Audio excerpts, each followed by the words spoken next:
They burned his will in front of me, laughing as the paper curled into ash, certain they had erased my name from history.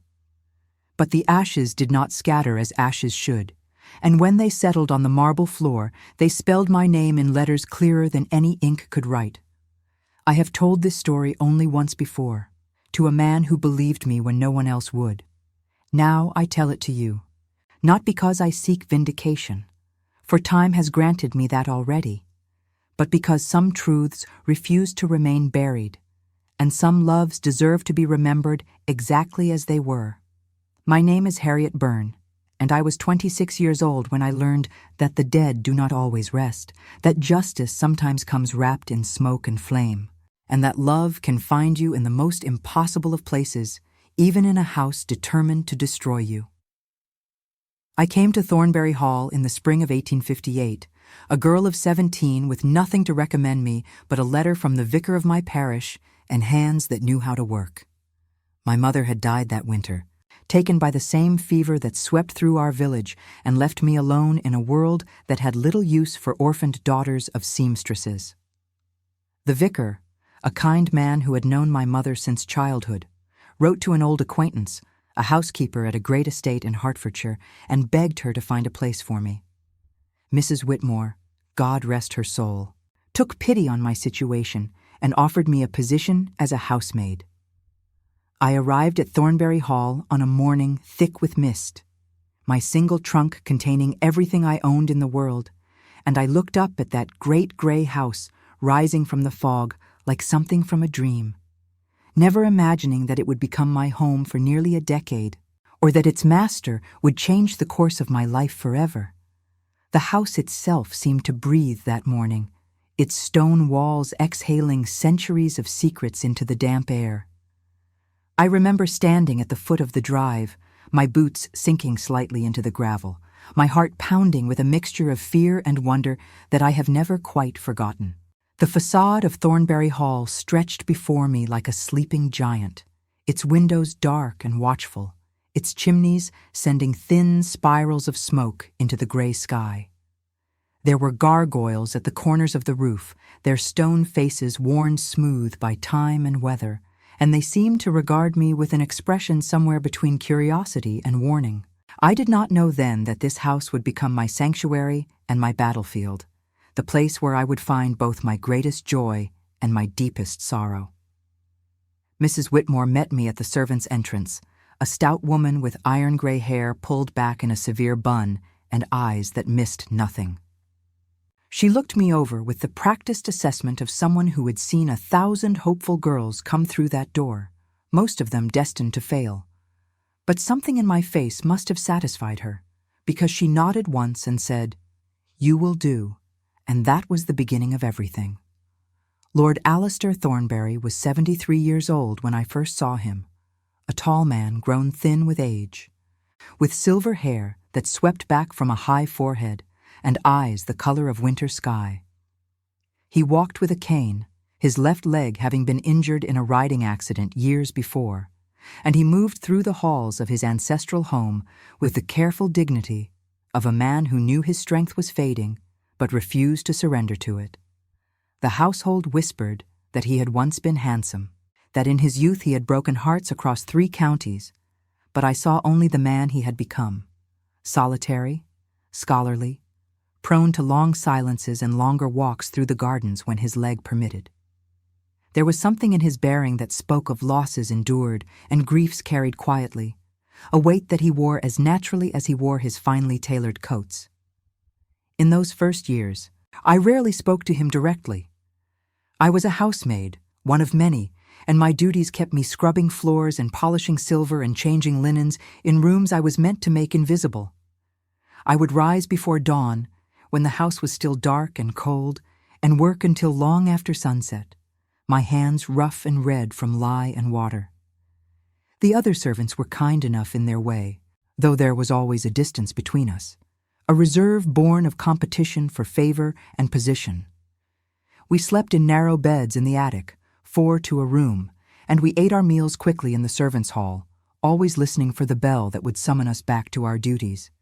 I would catch glimpses of Lord Alistair sometimes, sitting by the fire in the library or standing at the window of his study, looking out at the grounds with an expression I did not yet understand. Loneliness, I know now. The profound loneliness of a man whose wife had died young, whose only brother had perished at sea, and whose remaining family visited only when they wanted something. He seemed to me then like a figure from a painting, beautiful and remote, separated from the ordinary world by invisible walls of wealth and grief. I never imagined that those walls might one day crumble, or that I would be the one to find what lay behind them. The Thornbury family, as I came to know them, was a study in disappointment. Lord Alister's nephew, the son of his late brother, had died of consumption 3 years before I arrived, leaving behind a widow and 2 sons. Lady Gwendolen Thornbury was a woman of 45 when I first saw her, handsome in a cold, preserved way, with pale eyes that missed nothing and found fault with everything. She had married into the Thornbury name expecting to become mistress of the hall, but Lord Alister's stubborn refusal to die had left her in a kind of genteel limbo, living in the dowager house at the edge of the estate, waiting for an inheritance that seemed always just out of reach. Her face was like carved marble, beautiful in its severity, but I never saw warmth in it, never saw anything that suggested a heart beating beneath the silk and whalebone of her elegant gowns. Her sons were as different as 2 brothers could be. Reginald, the elder, was 30 when I arrived, a man who had inherited his mother's ambition and his father's weak chin. He had the soft hands of someone who had never worked a day in his life, and the perpetual expression of a man who believed the world owed him everything and had delivered nothing. He visited the hall frequently, always with some scheme or another, some investment opportunity that required his uncle's capital, some debt that needed paying. His voice was loud and his laugh was hollow, and the servants would scatter when they heard his boots on the stairs, knowing that his visits always meant extra work and endless complaints. Lord Alister indulged him with small sums and tired sighs, but I could see even then that he held no illusions about his nephew's character. Benedict, the younger son, was 25 in those early days, and I confess I barely noticed him at first. He was quieter than his brother, almost invisible in comparison, the sort of man who stood at the edges of rooms and observed rather than participated. Where Reginald was loud and demanding, Benedict was reserved, his voice soft, his manner gentle.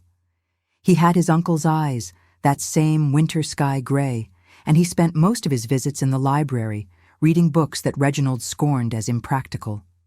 I learned later that he had wanted to attend university, to study history and literature, but his mother had forbidden it, insisting that a gentleman did not need such things, that his place was to marry well and manage the family investments. Benedict had complied, as he always did, but something in him had dimmed in the compliance. I would see him sometimes in the garden, walking alone among the rose bushes, his face turned up to the sky as if searching for something he had lost. The years passed in the manner of years at great houses, measured in seasons and holidays, in the rotation of tasks and the small dramas of the servants' hall. I worked my way up from housemaid to parlor maid, and then, when Mrs. Whitmore grew too old for the stairs, I became something between a lady's maid and a companion to Lord Alister himself. It was not a formal position, nothing that would appear in any household registry, but it was understood that I was the one who brought his evening tea, who ensured his fire was lit against the chill, who fetched his books from the high shelves he could no longer reach. The other servants regarded me with a mixture of envy and suspicion, uncertain how to categorize my new role, but I paid them little mind. I had found a purpose, a place where I was needed, and that was more than I had ever dared to hope for. It began, as so many things do, with reading.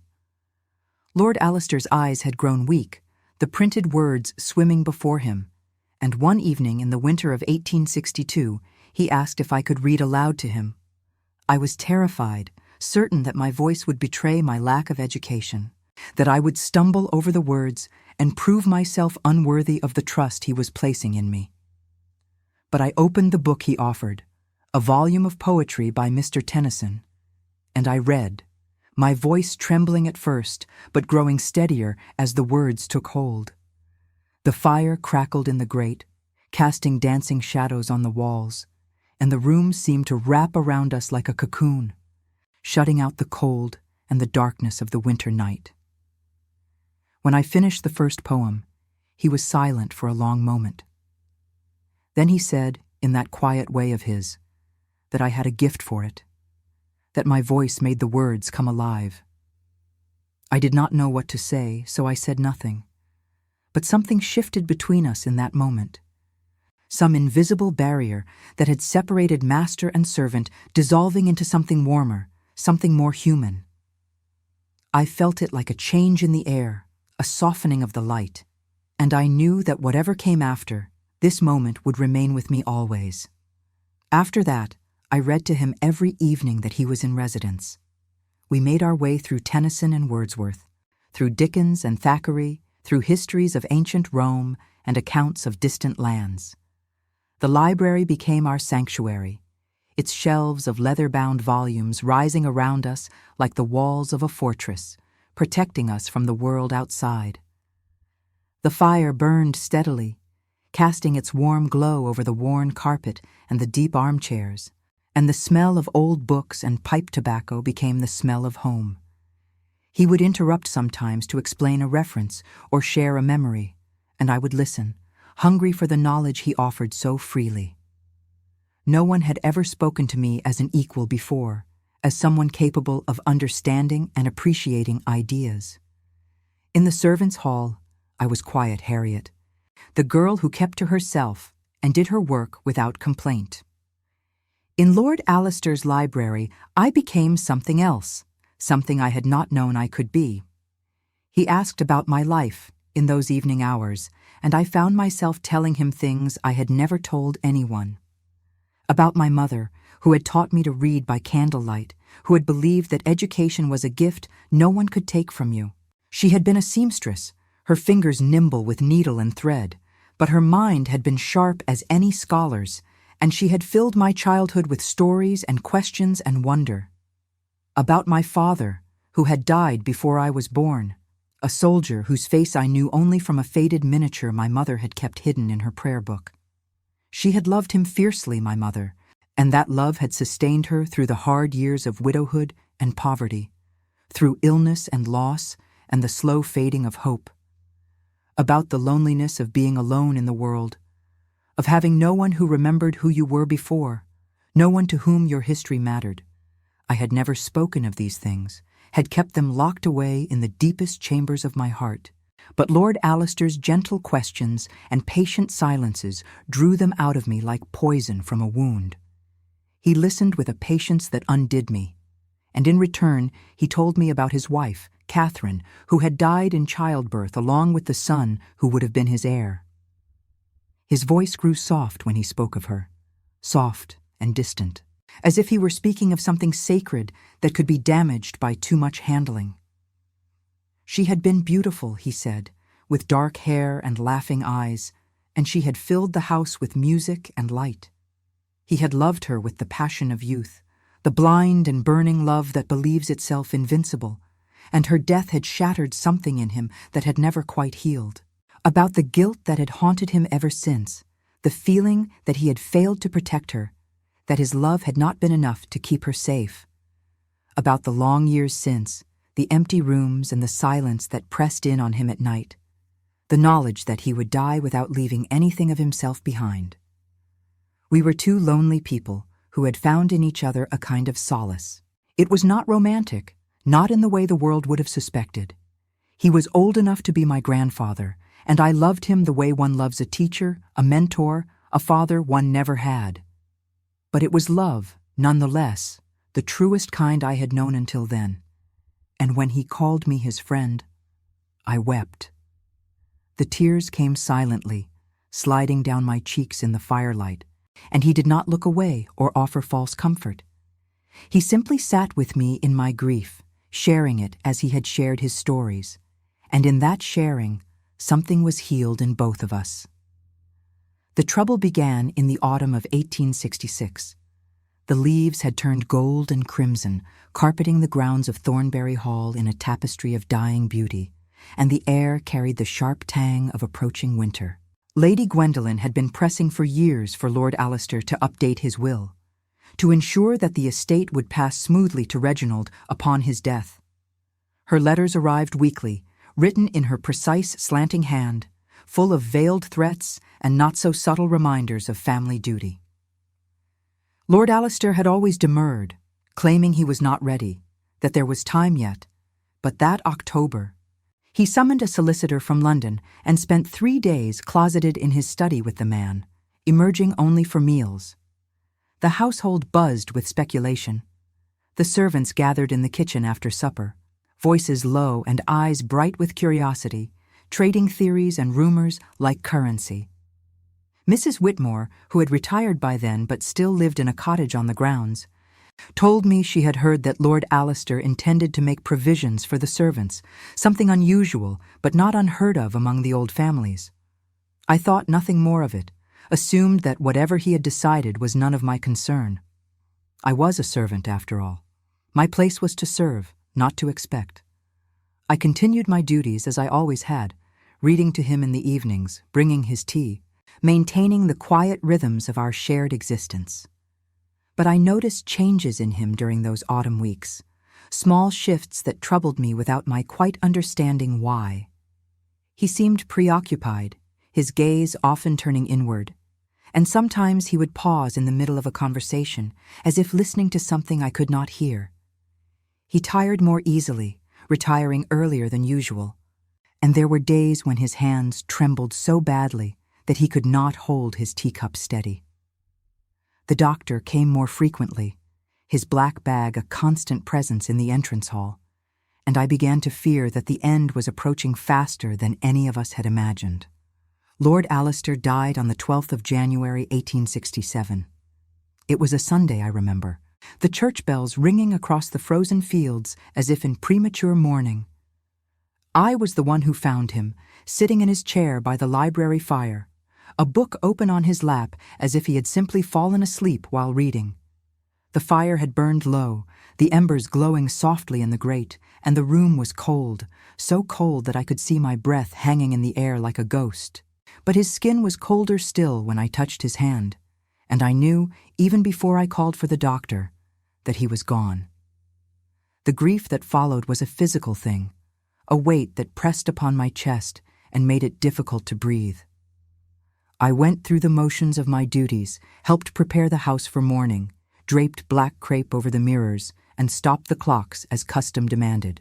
But inside, I was hollow, emptied out by a loss I could not fully comprehend. I had loved him, this quiet old man who had treated me with kindness when kindness was rare, who had seen in me something worth nurturing. The other servants offered their condolences, awkward and brief, but I could see in their eyes that they did not understand, could not understand what I had lost. To them, he was the master, a distant figure who signed their wages and determined their fates. To me, he was my friend, the closest thing to family I had known since my mother died.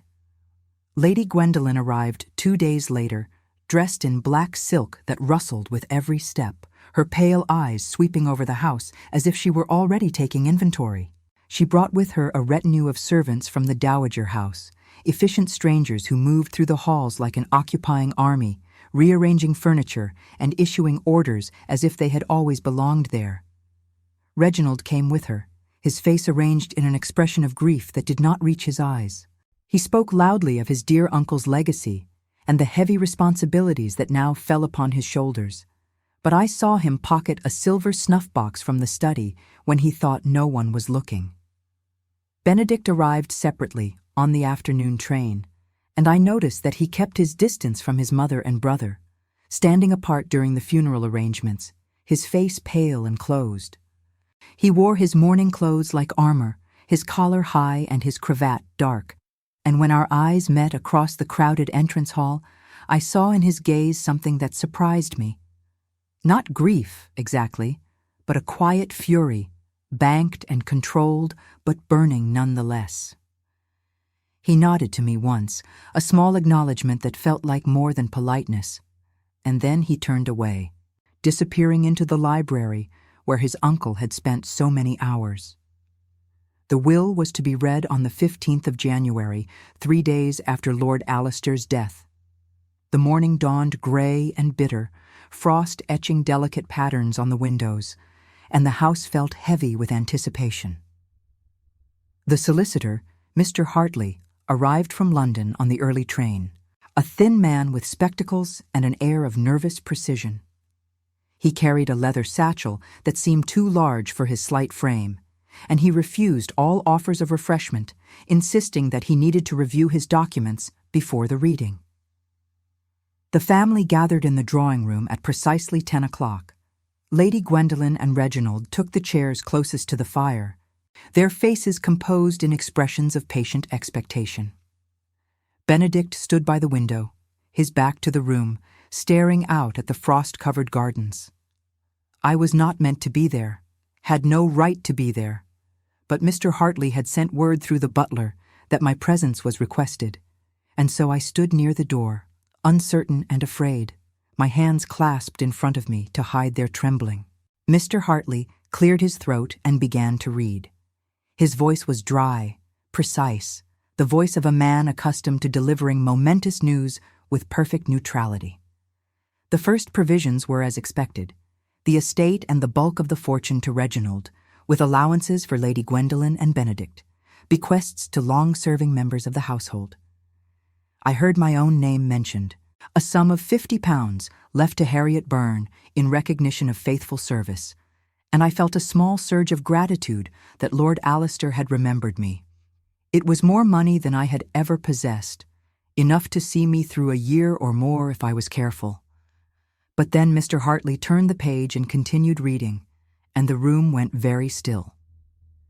In addition to the aforementioned bequest, Lord Alister had written, "I leave to Harriet Byrne the sum of £5,000, together with the contents of my library and the cottage known as Rose End on the southern boundary of the estate, to be hers absolutely and in perpetuity. This I do not out of obligation, but out of affection, for she has been a true friend to me in my declining years, a companion whose kindness and intelligence have brought light to what would otherwise have been a lonely old age. I ask that she be treated with the respect due to any beneficiary of this estate, and that no obstacle be placed in the way of her receiving what I have freely chosen to give." The silence that followed was absolute.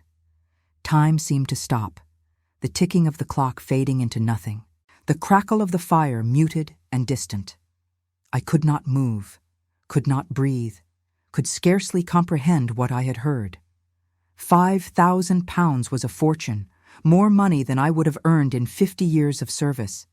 The library, the books that had been our shared world, the volumes that had opened doors to knowledge and wonder. A cottage of my own, a place that would belong to me and me alone, where I would answer to no one and fear nothing. Lady Gwendolen rose from her chair. Her face had gone white, the color draining from her cheeks as if she had been struck. I watched her transformation with a kind of horrified fascination, saw the mask of composure crack and fall away, revealing the naked rage beneath. She turned to look at me, and in her eyes I saw something I had never seen before, a hatred so pure and cold that it made me take a step backward, as if from a physical blow. Her hands were clenched at her sides, the knuckles white, and her breath came in short, sharp gasps.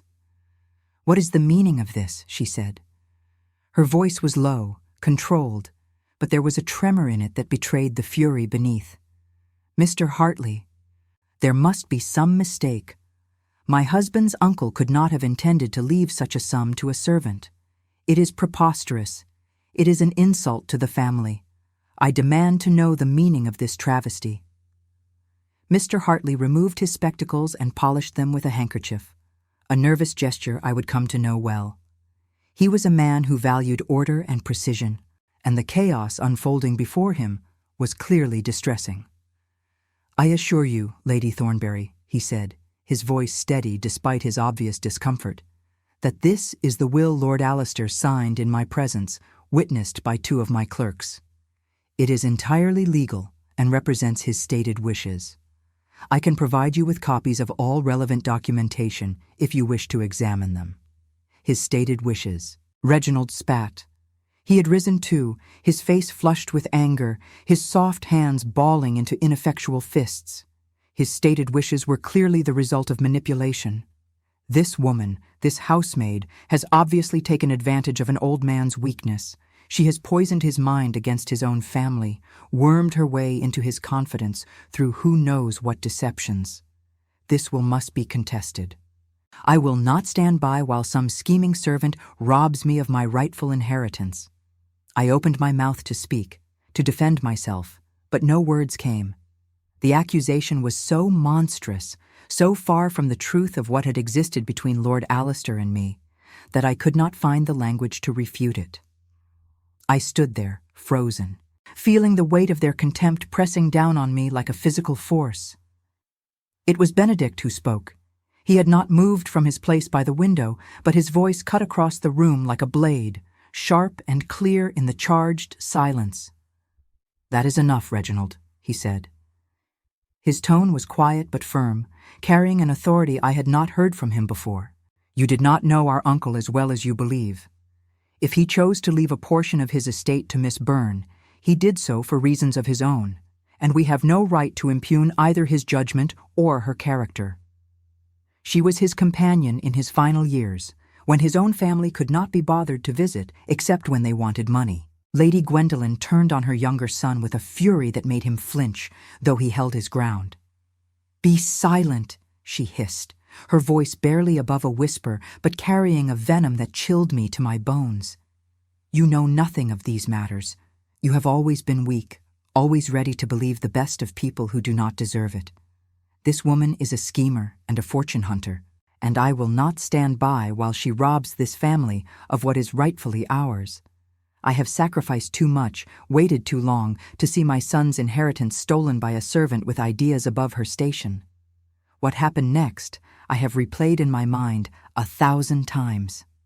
Lady Gwendolen crossed the room in 3 quick strides, her skirts swishing against the carpet, her face twisted with rage. She seized the will from Mr. Hartley's hands before he could react, her fingers curling around the paper like claws, and threw it into the fire. Mr. Hartley cried out in protest, reaching toward the flames, but Reginald stepped in front of him, blocking his path with a smug smile that made my blood run cold.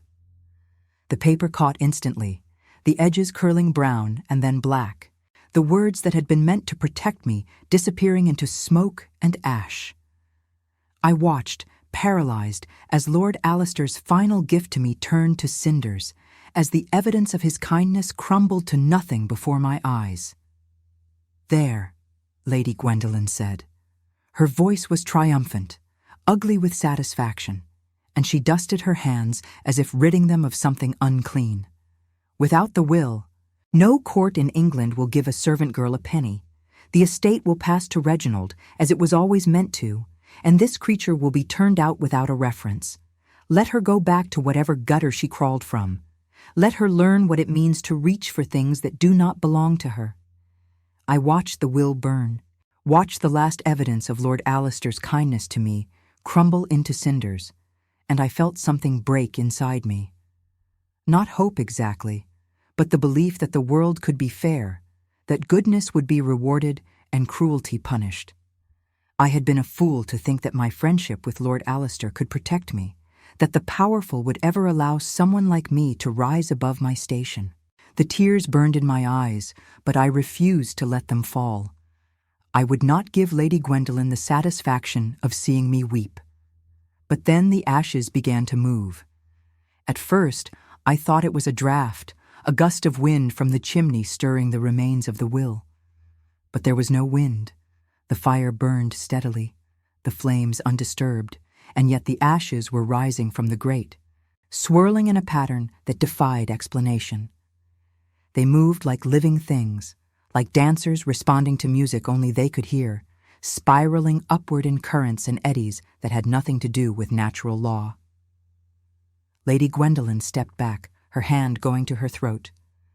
The color drained from her face once more, leaving her pale as the marble mantelpiece behind her. Reginald made a sound that was almost a whimper, his bluster evaporating in the face of something he could not explain or control. He stumbled backward, knocking against a side table and sending a vase crashing to the floor. Mr. Hartley stood frozen, his spectacles dangling forgotten from one hand, his mouth opening and closing without producing any sound. Only Benedict moved. He came forward from the window, his eyes fixed on the ashes as they spiraled through the air, and I saw on his face not fear, but wonder, a kind of recognition that I did not understand. His gray eyes were wide, reflecting the dancing light, and there was something almost reverent in his expression. The ashes danced for what seemed like an eternity, but could only have been seconds. They moved in currents and eddies, defying gravity, defying reason, and then, slowly, deliberately, they began to descend. They settled on the marble floor of the drawing room, not in a random scatter, but in a pattern, in curves and lines that formed, unmistakably, letters. My name, Harriet Byrne. The ashes spelled it out as clearly as if it had been written by a steady hand, each letter perfect, each curve precise. The room was silent except for the crackle of the fire, and in that silence I felt something shift, something ancient and powerful and completely beyond my understanding. The air seemed to thicken around us, charged with a presence that I could feel but not see, and for a moment, just a moment, I caught the faint scent of pipe tobacco, Lord Alistair's special blend, drifting through the room like a whispered greeting. Lady Gwendolen screamed. It was a raw, animal sound, torn from her throat by terror, and she stumbled backward, her hand still clutching her throat as if she were choking. She knocked against her chair and fell into it, her skirts pooling around her like black water, her face a mask of white-lipped horror. Reginald had gone pale, his face the color of whey, and he was shaking his head back and forth, muttering something under his breath that might have been a prayer or a denial. He backed toward the door, his hands raised as if to ward off something invisible. Mr. Hartley crossed himself, an instinctive gesture from a man who had probably not seen the inside of a church in years. "The will," he whispered, his voice barely audible. "Lord Alistair's will. It is as if he is speaking from beyond the grave. I have never seen anything like this. I have never even heard of anything like this." I could not speak, could not move. I stood there, staring at my name written in ash on the floor, and I felt the tears sliding down my cheeks, hot and silent. Lord Alistair had protected me even in death, had reached across the divide between worlds to ensure that his wishes would not be forgotten. Whatever force had moved those ashes, whatever power had spelled out my name on the cold marble, it had come from him. I was certain of it. I could feel his presence in the room, gentle and warm and utterly unmistakable, and the grief that had been crushing me for days lifted just slightly, replaced by something that felt almost like hope. "This is a trick," Lady Gwendolen gasped. She was trying to regain her composure, trying to find some rational explanation for what she had witnessed, but her voice shook and her hands were trembling. She pushed herself up from the chair, her legs unsteady beneath her. "This woman has done something, some sleight of hand, some deception to frighten us. I will not be manipulated by a servant's parlor tricks. I know what I saw, and I refuse to be frightened by smoke and ash." She strode forward, her skirt swishing against the floor, and before anyone could stop her, she ground her heel into the ashes, scattering them, destroying the letters that had formed there. She twisted her foot back and forth, grinding the ash into the marble until nothing remained but gray smudges on the white stone. "There," she said. Her voice was high, almost hysterical, cracking at the edges despite her obvious efforts to control it. "There is your miracle. Nothing but ash and superstition. Mr. Hartley, you will draw up a new will reflecting my son's rightful inheritance, and this matter will never be spoken of again. Do you understand me? Never. And if anyone in this household breathes a word of what happened here today, they will find themselves without employment and without references. I will see to it that they never work in any respectable house again. Mr. Hartley was a man of the law, a man of documents and precedents and cold, clear logic. He had spent his career navigating the complexities of inheritance and property, dealing with grieving families and greedy heirs. But what he had witnessed in that room had shaken him to his core, and I saw in his eyes a conflict I did not fully understand. He glanced at the smudged floor, at Lady Gwendolyn's flushed and furious face, at Benedict standing silent by the window. And when he spoke, his voice was steadier than I had expected. "Lady Thornbury," he said slowly, choosing his words with care, "the destruction of a will does not invalidate its contents if those contents can be proven through other means. I have a copy of the will in my office in London, signed and witnessed, as is standard practice. The original is gone, yes, but the document remains legally binding. Your actions today have accomplished nothing except to demonstrate your contempt for your uncle's wishes." Lady Gwendolyn went very still. The color had returned to her face, a hectic flush that spread across her cheeks and down her throat. "You have a copy," she said. "I do," Mr. Hartley confirmed. He straightened his spectacles and met her gaze without flinching. "And I must inform you that any attempt to contest the will on grounds of undue influence or incapacity will require substantial evidence. Lord Alistair was of sound mind when he signed this document. I can attest to that personally. I spent 3 days with him, discussing his wishes, reviewing his affairs, and I assure you that he knew exactly what he was doing and why." For a long moment, no one spoke. The fire crackled, the clock ticked, and outside the window, the winter garden lay white and silent under its blanket of frost. Lady Gwendolyn's face was a mask of fury and calculation, and I could almost see her mind working, searching for some way to circumvent this obstacle. Reginald looked as if he wanted to strike someone, his hands clenching and unclenching at his sides. But he said nothing, waiting for his mother to tell him what to do. Benedict was watching me. I felt his gaze like a physical touch, steady and warm and full of something I could not name. When our eyes met, he did not look away, and in that moment, something passed between us, some silent understanding that I would not recognize until much later. He nodded to me, just slightly, and I felt the tightness in my chest ease, just a little. "This is not over," Lady Gwendolyn said finally. Her voice was cold, controlled once more, the hysteria of moments before buried beneath layers of ice. But the threat in it was unmistakable, coiling beneath the surface like a serpent waiting to strike. "Mr. Hartley, I will be consulting with my own solicitors. This matter is far from settled. And you," she turned to me, her pale eyes glittering with hatred, "you will regret the day you set foot in this house. I will see to it personally. Whatever tricks you have employed, whatever deceptions you have practiced, they will not save you. I will find a way to destroy you, Miss Byrne. Mark my words." She swept from the room, Reginald following in her wake like a resentful shadow. The door slammed behind them, the sound echoing through the silent house like the crack of a pistol. Mr. Hartley began gathering his papers, his hands not quite steady, murmuring something about returning to London and being in touch. He left a card on the table, his direction in neat black letters, and then he too was gone, hurrying out to the waiting carriage as if he could not escape Thornbury Hall fast enough. I stood alone in the drawing room, staring at the scattered ashes on the floor, the letters of my name now nothing but gray smudges on the white marble. I should have felt triumph, or at least relief.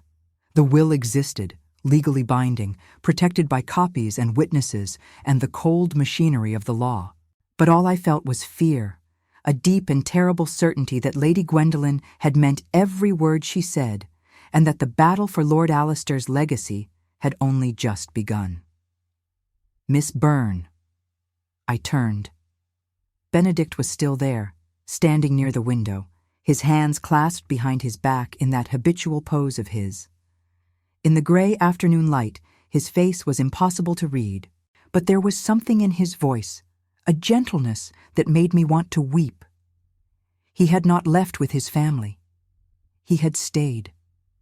"I must apologize," he said, "for my family. What my mother did, what she said to you, it was inexcusable. My uncle was a good man, the best man I have ever known, and if he chose to remember you in his will, it was because you deserved to be remembered. I hope you will not judge all of us by her actions. I hope you will believe that some of us still understand what honor means." I did not know what to say. In 9 years at Thornbury Hall, I had exchanged perhaps a dozen words with Benedict Thornbury, always in passing, always in the context of his visits to his uncle. He had been a background figure, the quiet son, the one who did not demand attention. Now he stood before me, speaking with a sincerity that I had not expected from anyone bearing the Thornbury name. His gray eyes were soft, almost tender, and there was no trace of his mother's coldness in them.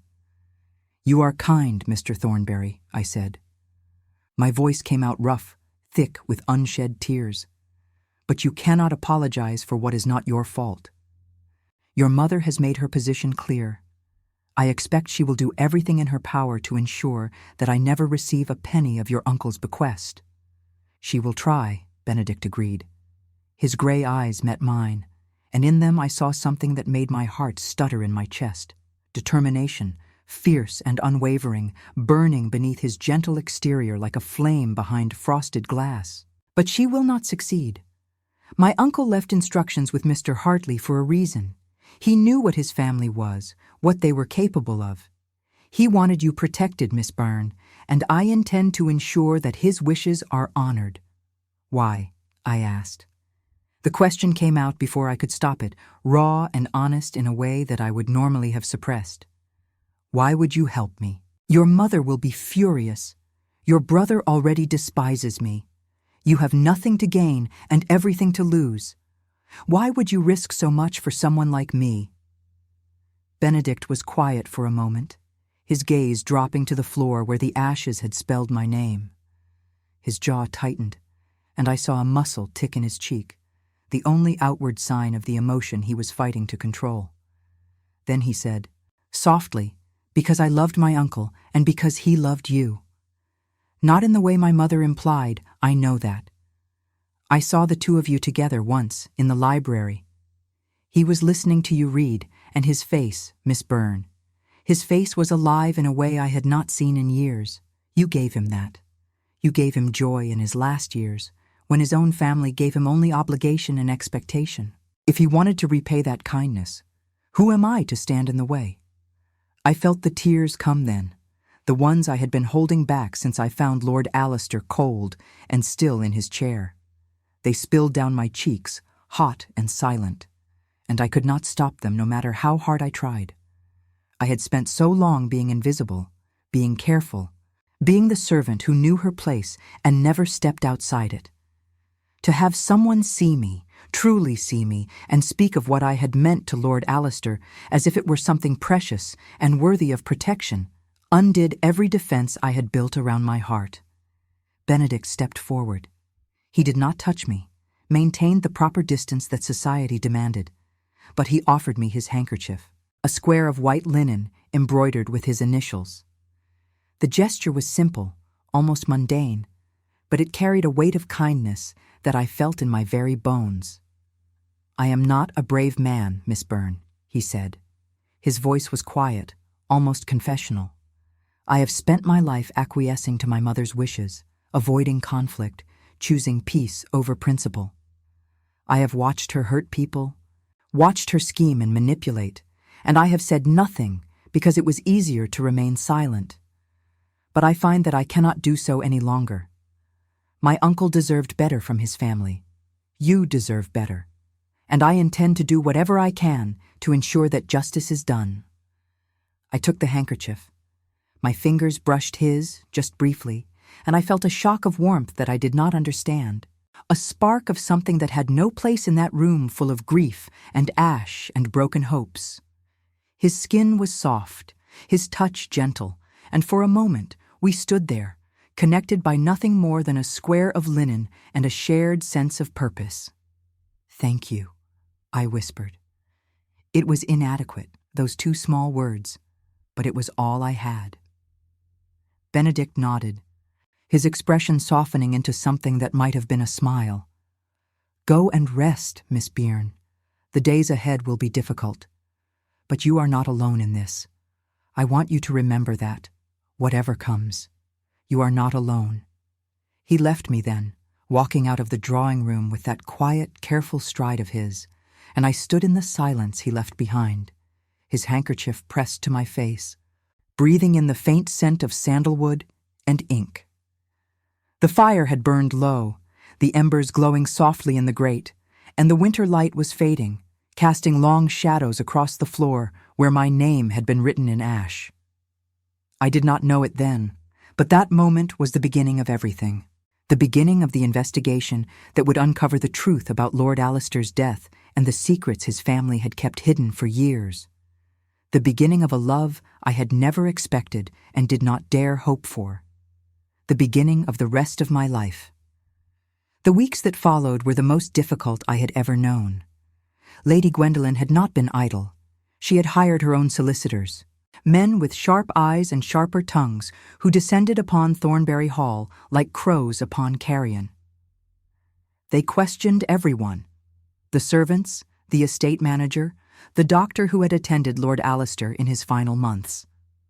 They were looking for evidence of undue influence, for proof that I had manipulated an old man into leaving me his money, and they pursued their investigation with a relentlessness that bordered on cruelty. I was questioned for hours, made to recount every conversation I had ever had with Lord Alistair, every book I had read to him, every evening we had spent together in the library. The solicitors were men in dark suits with cold eyes, and they sat across from me in the formal parlor as if I were a criminal on trial. They insinuated things that made me burn with shame, that I had seduced him, that I had drugged him, that I had forged documents or bribed witnesses. Their questions were designed to trap me, to make me contradict myself, to find some crack in my story that they could exploit. I denied everything, told the truth as clearly and simply as I could, but I could see in their eyes that they did not believe me. To them, I was a servant, and servants did not receive fortunes from their masters without some dark reason. They looked at me as if I were something distasteful, something that had crawled out from under a rock, and their contempt was like a physical weight pressing down on me. The other servants began to look at me differently too. Some were jealous, resentful of the fortune that had fallen into my lap, while they continued to scrub floors and empty chamber pots. Others were suspicious, wondering what I had done to earn such a reward, what secrets I was hiding. A few were sympathetic, offering quiet words of support when no one else was listening. But even they kept their distance, afraid of being associated with someone who had become the target of Lady Gwendolen's wrath. Through it all, Benedict was my anchor. He could not intervene in the legal proceedings, could not speak on my behalf without appearing to take sides against his own family, but he found ways to let me know that I was not forgotten. A book would appear outside my door, one of Lord Alistair's favorites, with a note in Benedict's careful handwriting. "Thought you might find comfort in this." A cup of tea would arrive in the servants' hall, sent with the cook's compliments, but accompanied by a small vase of flowers from the conservatory, flowers that I knew Benedict tended himself. Small kindnesses, easily overlooked, but they meant more to me than I could say. We began to meet in secret, not from any improper motive, but simply because there was nowhere else we could speak freely. The library had become contested territory, watched by Lady Gwendolen's spies among the household staff. She had installed her own housekeeper, a grim-faced woman named Mrs. Prescott, who seemed to appear around every corner, her sharp eyes missing nothing. The drawing room was Lady Gwendolen's domain now, the place where she held court and plotted my downfall.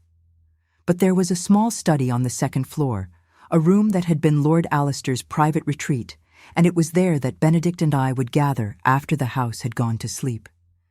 We met by candlelight, the door locked against intrusion, our voices barely above whispers.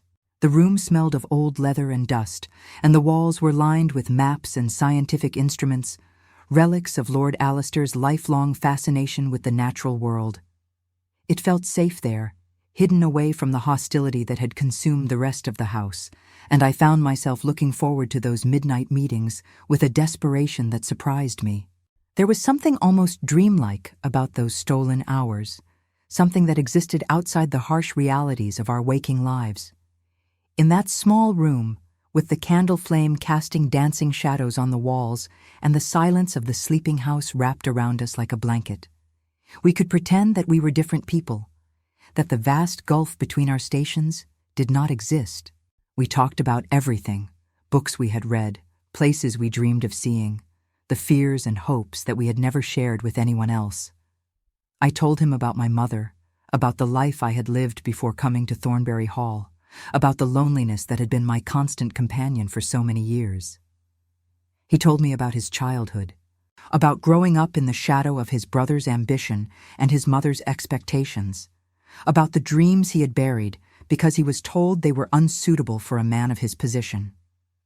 It was during those conversations that I began to see him clearly, not as a Thornbury, not as the son of my enemy, but as himself, gentle, thoughtful, yearning for a life that had always been just out of reach. He was like a plant that had grown in shadow, reaching desperately toward the light, and I recognized in him the same hunger for connection and understanding that had driven me to seek solace in books and ideas. Benedict brought me news of the legal battle, explaining the complexities of probate law in terms I could understand. Mr. Hartley's copy of the will was being examined, its authenticity verified by experts in handwriting and documentation. Lady Gwendolyn's solicitors had challenged everything, from the witness's credibility to Lord Alistair's mental state at the time of signing. But so far, they had found no grounds to overturn the will. The law, it seemed, was on my side, even if society was not. "But that is not enough for my mother," Benedict said one evening, his voice low despite the closed door. His face was drawn and tired, shadows under his eyes that spoke of sleepless nights. "She is not content to let the law run its course. She believes that if she can make your life unbearable enough, you will simply give up and leave.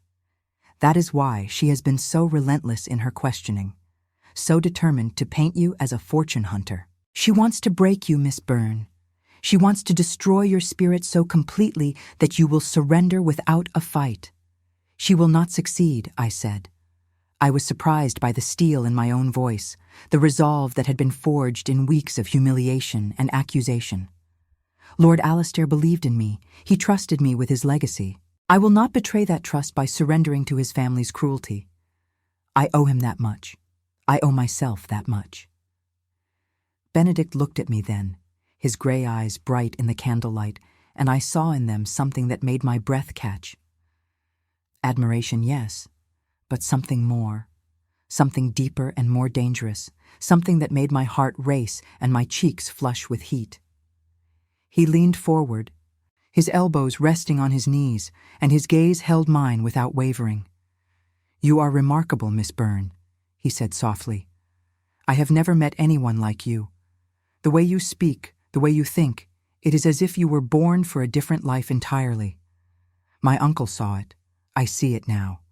And I am beginning to understand why he wanted to give you the means to live that life. You deserve so much more than what the world has given you." I did not know what to say. The air between us had grown thick with something unspoken, something that thrummed beneath the surface of our words like a current beneath still water. I was acutely aware of how close we sat, of the warmth radiating from his body, of the way his hand rested on the arm of his chair, close enough that I could have touched it if I dared. The candle flickered, casting dancing shadows on the walls, and in that moment the rest of the world seemed very far away. "Mr. Thornbury," I began. "Benedict," he corrected, "please.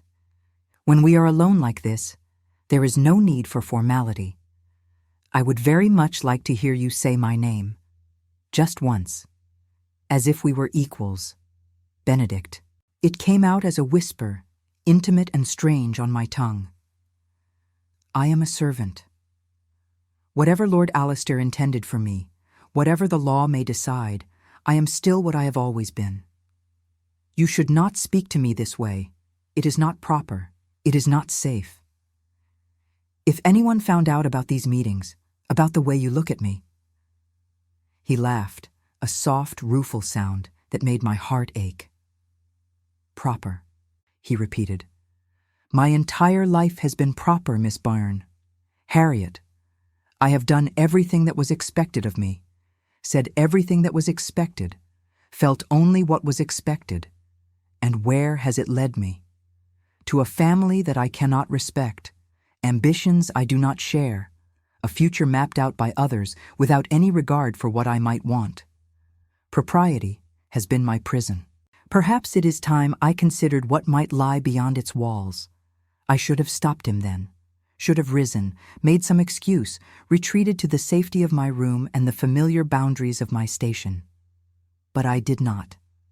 I sat there in the candlelight, my heart pounding, and I let myself feel what I had been denying for weeks. The attraction that had been growing between us. The connection that went beyond gratitude or alliance. The impossible, inadvisable, undeniable pull of a love I had never sought and could not afford. What would you want, I asked, if propriety were not a consideration? If you could have anything in the world, what would it be?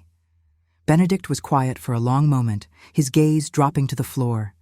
The candlelight played over his features, softening the sharp lines of his jaw, highlighting the curve of his lips. When he spoke, his voice was rough, uncertain in a way I had never heard from him. I would want to be free, he said.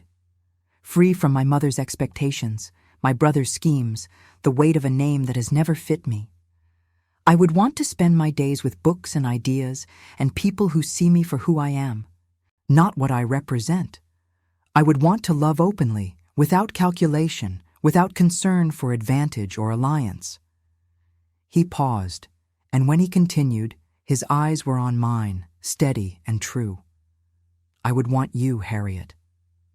I know it is impossible. I know that my family would never accept it, that society would condemn us both. But when I am with you, when I hear you speak, when I see the courage and the kindness in you, I feel more alive than I have ever felt in my life. And I cannot pretend otherwise, no matter how much easier it would be to stay silent.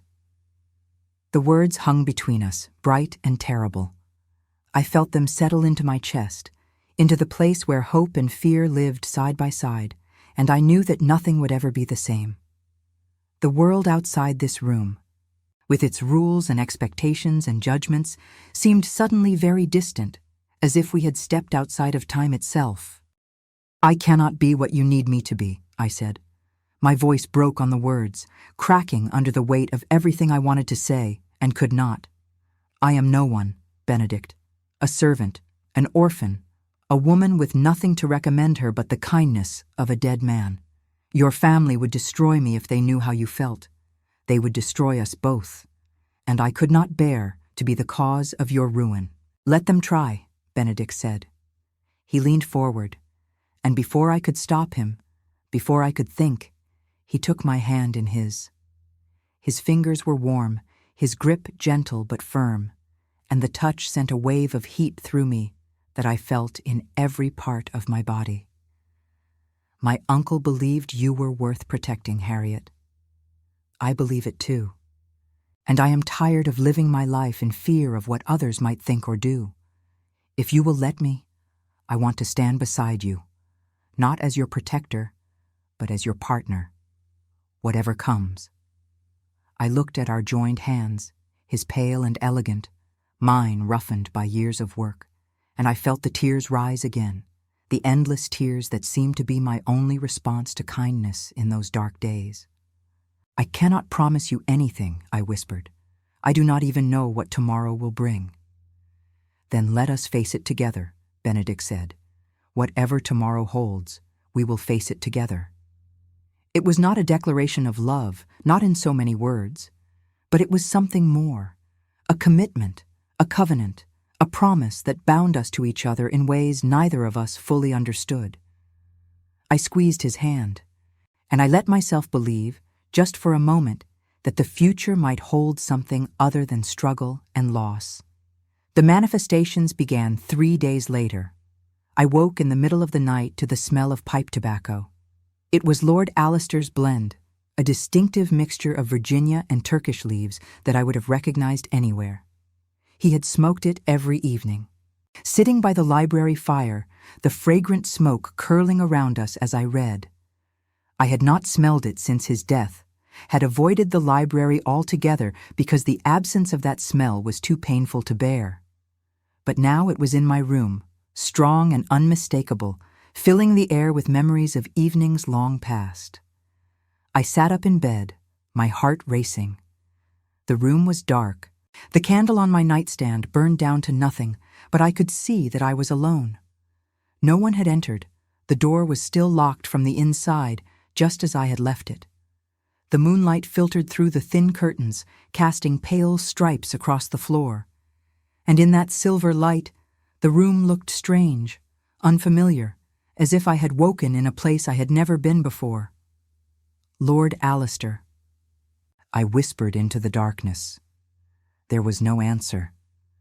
But the tobacco smell intensified, wrapping around me like an embrace, and I felt a warmth on my cheek, as if someone had pressed their palm against my skin. The touch was gentle, impossibly gentle, and it carried with it a sense of comfort and reassurance that I had not felt since before Lord Alistair's death. I was not frightened. I should have been, perhaps, should have screamed or run or called for help. But the presence in the room was not malevolent. It was familiar, comforting, a reminder of all the kindness I had known and lost. I closed my eyes and let myself feel it, and when I opened them again, the smell was fading, the warmth withdrawing like a tide going out to sea. In the morning, I found a book on my pillow. It was one of Lord Alistair's favorites, a collection of essays on natural philosophy that we had been reading together in the weeks before his death. I had left it in the library, I was certain of that. But here it was, placed carefully where I would find it, open to a page we had never reached. The passage was marked with a dried rose petal, and the words seemed to leap out at me. The truth, once spoken, cannot be unspoken, and justice, once set in motion, will find its course, however long the journey. I told Benedict about it that evening, in our secret study, my voice hushed and uncertain. The candles cast a warm glow over the room, and outside the window, the stars were coming out one by one, tiny points of light in the vast darkness. I expected him to dismiss it, to offer some rational explanation for what I had experienced. But instead, he listened with that intent focus of his gray eyes never leaving my face. "You believe it was my uncle," he said when I had finished. "His spirit, still present in this house." "I do not know what I believe," I admitted. My hands were trembling, and I clasped them in my lap to hide the shaking. I have never given much thought to ghosts or spirits, but the smell, the book, the words that were marked, it felt like him, Benedict. It felt like a message, though I do not know what it means. Benedict was quiet for a moment, his brow furrowed in thought. The firelight played over his features, casting shadows that made him look older, more careworn. Then he said, "My uncle spoke to me once about death. It was after my father died, when I was still young. I was devastated, confused, unable to understand why someone I loved could simply stop existing. He told me that he did not believe death was the end, that there were forces in the world beyond our understanding, energies that persisted after the body had returned to dust. He said that love, true love, could bridge the gap between this world and the next. I thought he was simply trying to comfort a grieving boy. But now I wonder." "You wonder if he was right," I said. "I wonder if he is trying to tell us something," Benedict replied. His voice was low, thoughtful, weighing each word carefully. The ashes, the tobacco, the book, they all point to the same conclusion. My uncle's spirit has not left Thornbury Hall. He is still here, still watching, still trying to protect you even from beyond the grave. Perhaps he knows something we do not. Perhaps he is trying to guide us to a truth we have not yet discovered. It should have been a terrifying thought. A ghost, lingering in the halls of the house, reaching out from death to meddle in the affairs of the living. But I found comfort in it instead, a reassurance that I was not alone, that the man who had been my friend and protector was still fighting for me even now. If that is true, I said slowly, then perhaps we should pay attention. Perhaps he is trying to guide us, to show us something we have missed. Benedict nodded, his expression thoughtful. The will was not the only document my uncle kept, he said. He was meticulous about his records, kept journals and letters going back decades. If there is something more, something he wanted us to find, it would be in his papers. But your mother has taken control of his study, I pointed out. She has had the servants clear out his personal effects. If there was anything important, she may have already destroyed it. My mother is thorough, Benedict agreed. But she is also arrogant. She believes she has won, that destroying the original will was enough to secure her victory. She would not bother searching for additional documents because it would never occur to her that my uncle might have anticipated her betrayal. She has always underestimated him, just as she has always underestimated everyone who does not share her ruthlessness. He stood, his face set with determination. We need to search the house. Not the obvious places, not the study or the library, but the hidden spaces. Old houses like this one have secrets built into their very walls, passages and rooms that have been forgotten for generations. If my uncle wanted to hide something, he would have known where to put it. And so began our investigation in earnest. Over the weeks that followed, Benedict and I searched Thornbury Hall from attic to cellar, looking for hidden compartments and forgotten rooms, for any place where Lord Alistair might have concealed the evidence of his intentions. We explored dusty storage rooms piled high with the detritus of centuries, crawled through narrow passages between walls, examined every panel and floorboard for signs of hidden mechanisms. It was slow, painstaking work, made more difficult by the need for secrecy. We could only search at night, when the household was asleep and Lady Gwendolen was safely ensconced in the dowager house. Benedict would come to my room after midnight, tapping softly on the door, 3 quick raps that became our secret signal. Together, we would make our way through the darkened corridors, our candles casting flickering shadows on the walls, our footsteps muffled on the thick carpets. There were times when the search seemed hopeless, when we had checked every panel and probed every floorboard and found nothing but dust and cobwebs. My spirits would sink on those nights, despair creeping in around the edges of my hope. But Benedict never wavered, never gave up, and his steadiness kept me going when I wanted to surrender. The manifestations continued, guiding us, encouraging us to persevere. I would wake in the night to the smell of tobacco, or find pages of books turned to significant passages, or hear the faint echo of footsteps in empty corridors. Once, I felt a hand on my shoulder while searching a particularly dusty attic room, a gentle pressure that turned me toward a corner I had been about to ignore. There, hidden behind a loose board, was a bundle of old letters tied with faded ribbon, correspondence between Lord Alistair and his late wife that I read by candlelight. Tears streaming down my face at the depth of love contained in those yellowed pages. One night, we were searching the old servants' wing, a section of the house that had been closed off for years. The rooms were cold and musty, filled with furniture draped in white sheets like shrouded ghosts, and I felt a growing unease as we moved deeper into the abandoned corridor. The air was thick with dust, and our candles seemed to burn less brightly here, as if the darkness itself were pressing against the light. Then, suddenly Benedict stopped. He was holding his candle up, staring at something on the wall, and when I followed his gaze, I saw what had caught his attention. A portrait covered with a sheet like all the others, but with one corner pulled back as if by invisible hands. The sheet hung askew, revealing a slice of painted canvas beneath. "That was not like that when we came through here last week," Benedict said. His voice was hushed, reverent. He crossed to the portrait and pulled the sheet away entirely, sending up a cloud of dust that made us both cough. When the air cleared, I saw the painting beneath. It was Lord Alistair. A younger Lord Alistair, perhaps 40 years old, depicted in his prime. He was standing in what I recognized as the library, a book in one hand, a smile on his lips.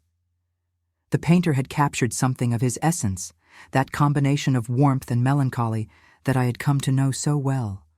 But it was not his face that caught my attention. It was what lay behind him, barely visible in the shadows of the painting. A door I had never noticed before. "Benedict," I breathed. "Look, behind him in the portrait. Is that a door?" Benedict leaned in, studying the painting closely. His candle flame wavered, casting shifting shadows across the painted surface. "I have never seen a door in that part of the library," he said. "But this painting was done decades ago. Things may have been different then. There may have been a door that was later sealed or hidden." We went to the library the next night, waiting until the house was completely still before venturing in.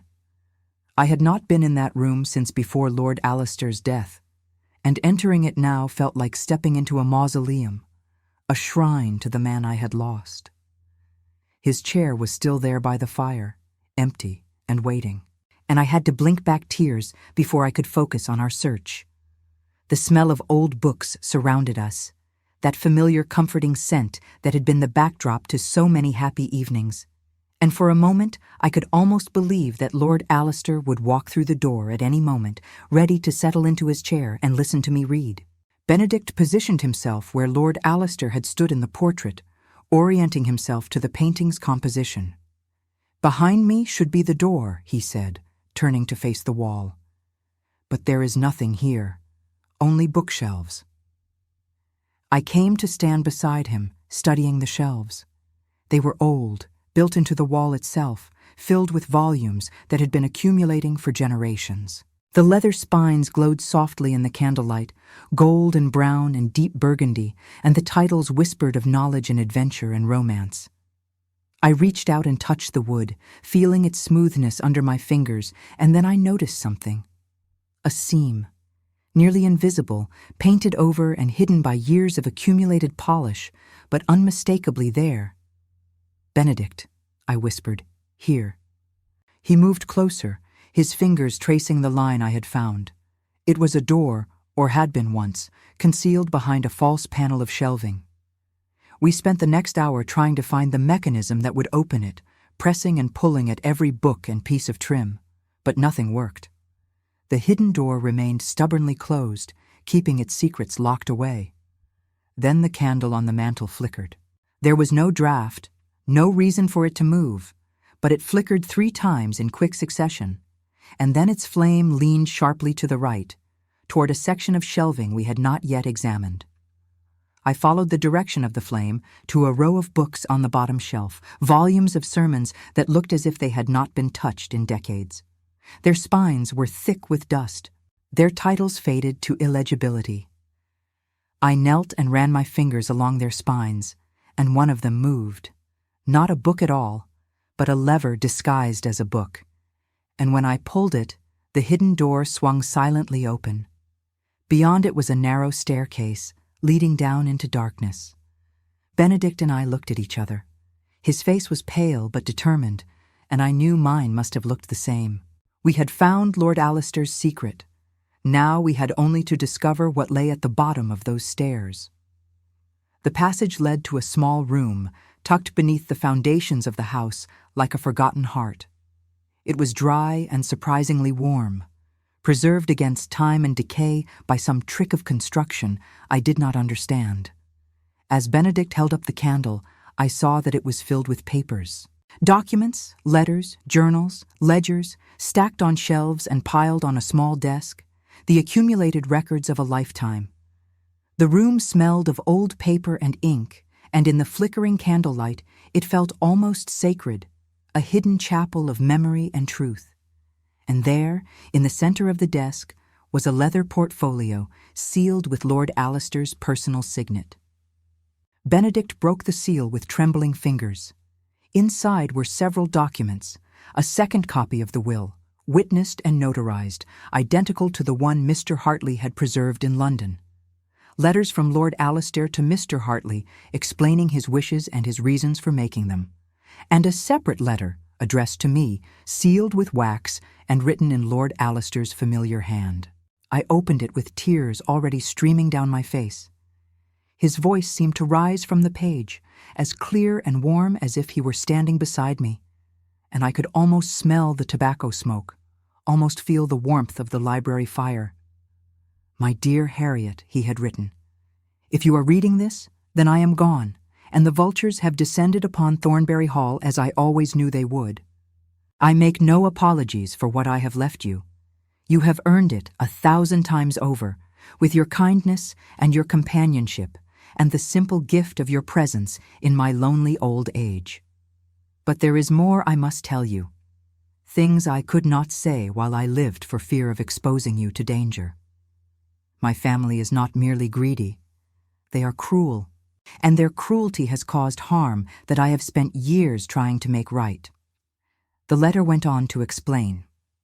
Years ago, Lady Gwendolen had discovered that Lord Alistair intended to leave a portion of his estate to the servants' pension fund, a provision that would have reduced what remained for Reginald. She had threatened him, subtly at first, and then more openly, using her influence over his nephew's widow to ensure that he would be isolated and controlled in his final years. Lord Alistair had pretended to comply, had even allowed her to believe she had won, but secretly he had been preparing his defenses. The hidden room, the duplicate documents, the letter to me, all of it was designed to ensure that his true wishes would be honored, no matter what Lady Gwendolen might attempt. But the most important revelation came at the end of the letter. Lord Alistair had suspected that Lady Gwendolen was not content to simply wait for his death. He had evidence, gathered from household accounts and conversations with his doctor, that she had been slowly poisoning him, adding small doses of arsenic to his evening tea. He had not told anyone because he had no proof that would stand up in court, and because he knew that accusing her would only provoke retaliation against the servants who had been loyal to him. Instead, he had written everything down, documented every suspicious symptom and every questionable transaction, and hidden it in this room where only someone who truly cared for him would ever find it. "I want justice, Harriet," the letter concluded, "but not at the cost of your safety or happiness. Use what I have given you wisely. Trust your own judgment and your own heart, and know that whatever you decide, I am proud of you. You have been the daughter I never had, and I love you as such. Your friend, always, Alistair Thornbury." I could not speak when I finished reading. The revelations were too enormous, too terrible to process. Lady Gwendolen had not simply destroyed a will. She had murdered the man who wrote it, coldly and deliberately, to secure an inheritance she believed was her due. Benedict had been reading over my shoulder, his breath warm on my neck. When I looked up at him, I saw that his face had gone white, his gray eyes blazing with an anger I had never seen in him before. "My mother," he said. His voice was barely a whisper, rough with horror and disgust. "My mother killed him."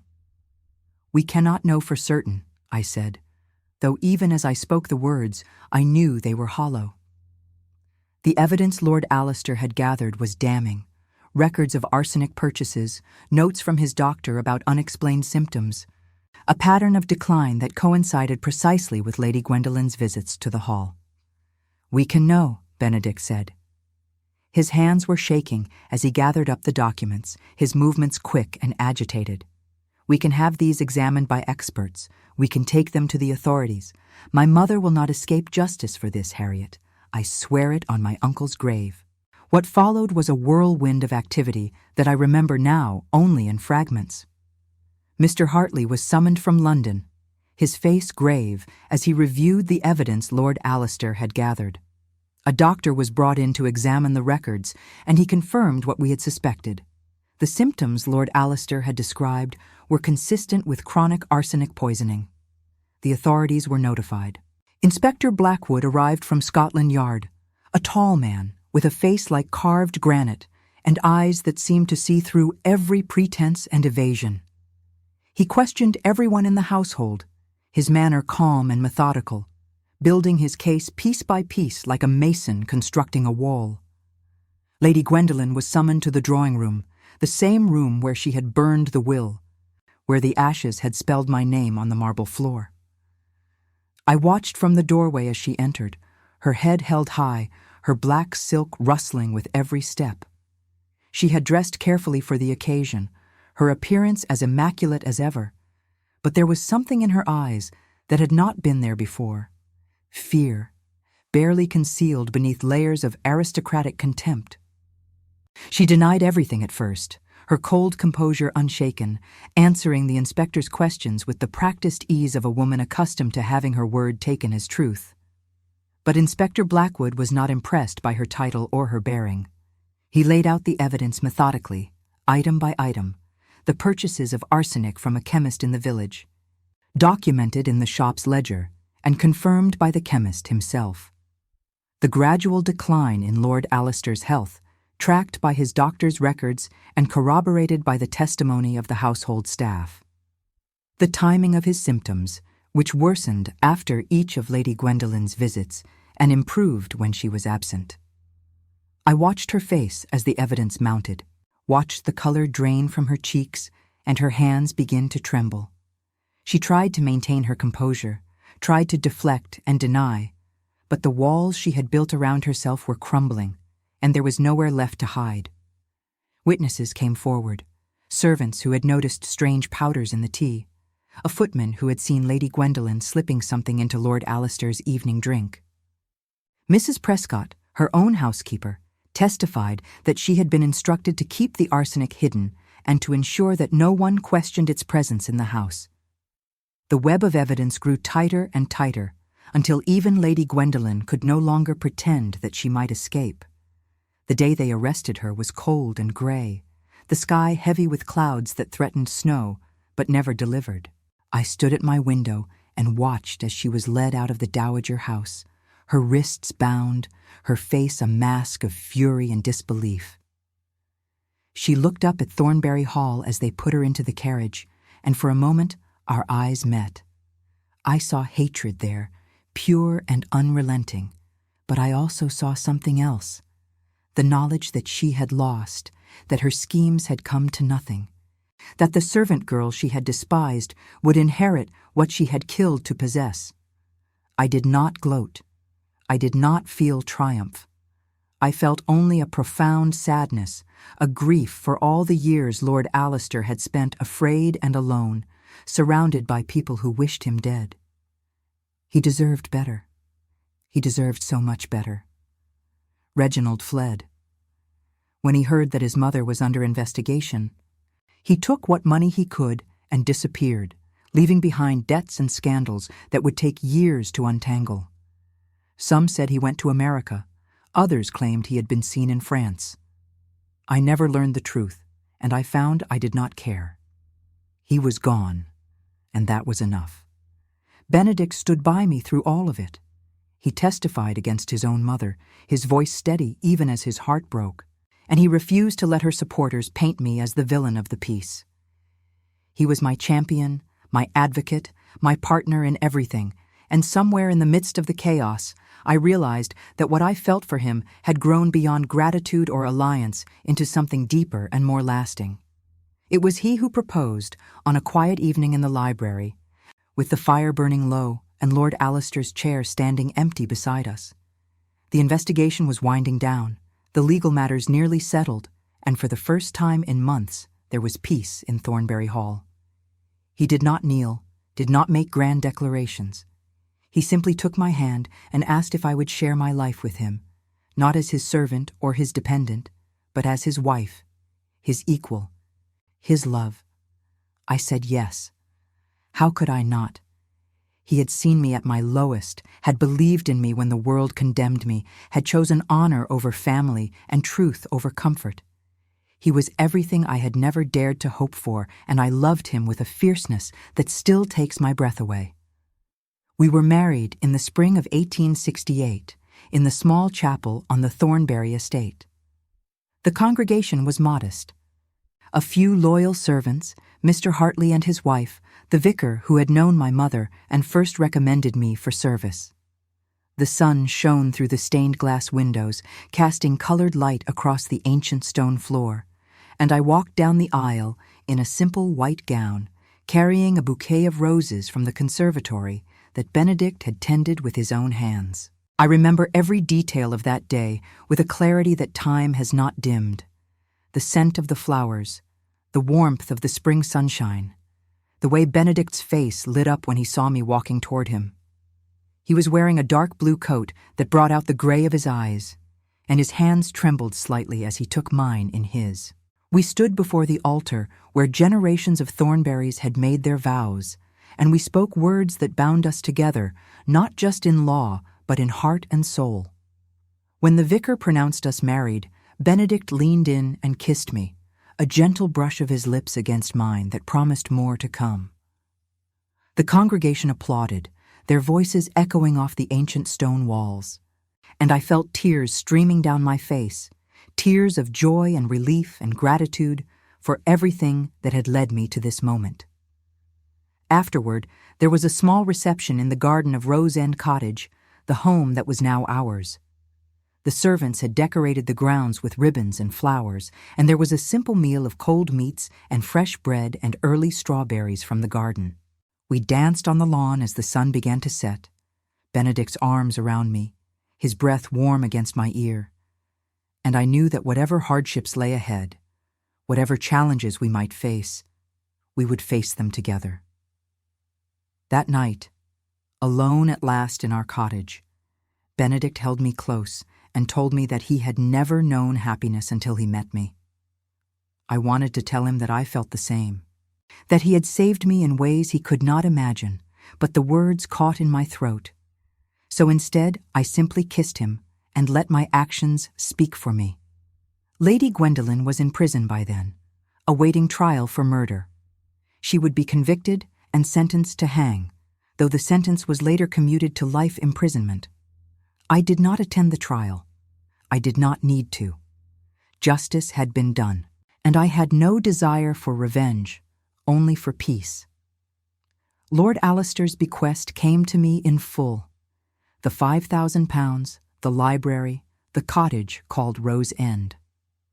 Benedict and I chose to live in the cottage rather than the hall, which held too many dark memories to ever truly feel like home. We filled it with books and laughter and eventually, the sounds of family and friends who visited from all corners of England. The cottage suited us perfectly, a modest but comfortable home set in a garden that Benedict cultivated with his own hands. He had discovered, to both our surprises, a talent for growing things, and under his care, the garden blossomed into a riot of color, roses and lavender, foxglove and hollyhocks, a kitchen garden that provided us with fresh vegetables throughout the summer months. I would sit in the parlor and watch him through the window, his sleeves rolled up and his hands dirty with good earth, and I would wonder how I had ever been fortunate enough to find such a man. The library from Thornbury Hall was installed in a room we built especially for it, an extension to the cottage that became our sanctuary. The books that had been the backdrop to my friendship with Lord Alister now lined the walls of our home, and I read from them often, sometimes aloud to Benedict as we sat by the fire, the tradition continuing into a new chapter of my life. The familiar smell of old leather and paper became the smell of home, and I never opened a volume without thinking of the man who had first introduced me to its wonders. The money from the bequest was invested wisely, providing us with a comfortable income that freed us from financial worry. We were not rich, not by the standards of the families Benedict had grown up among, but we had enough. Enough for books and gardens, for quiet dinners and long walks, for a life built on love rather than ambition or appearance. It was, I came to understand, exactly the life Lord Alistair had wanted me to have. I think of Lord Alistair often, especially in the evenings when the light grows golden and the smell of tobacco seems to linger in the air. I like to believe he knows what became of his gift, how it transformed my life and the lives of those I love. I like to believe he is at peace. The ashes that spelled my name have long since scattered to the winds, but the truth they revealed remains. Some things cannot be destroyed, no matter how hard the cruel and the powerful may try. Love persists, justice endures, and the dead, when they love us truly, never leave us entirely alone. I am Harriet Thornbury now, wife of Benedict, keeper of Lord Alistair's library, mistress of Rose End Cottage. I am nobody's servant, though I have never forgotten what it meant to serve.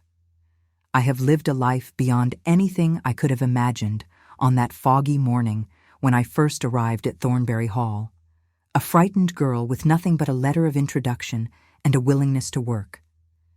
And when I sit by the fire in the evenings, with Benedict reading beside me and the scent of books and flowers filling the room, I sometimes feel a presence, warm and approving, watching over us. I do not question it. I do not fear it. I simply smile and whisper, "Thank you." And somewhere in the spaces between the living and the dead, I know that my old friend hears me. This is my story, the true story of how I came to be who I am. It began with ash and ended with love, and I would not change a single moment of it, for it led me here, to this life, to this happiness, to this man who saw in me what I could not see in myself. The ashes spelled my name, and in doing so, they gave me back my future. Some truths, once written, can never be erased, not by fire, not by cruelty, not by death itself. And love, true love, will always find a way to speak, even from beyond the grave.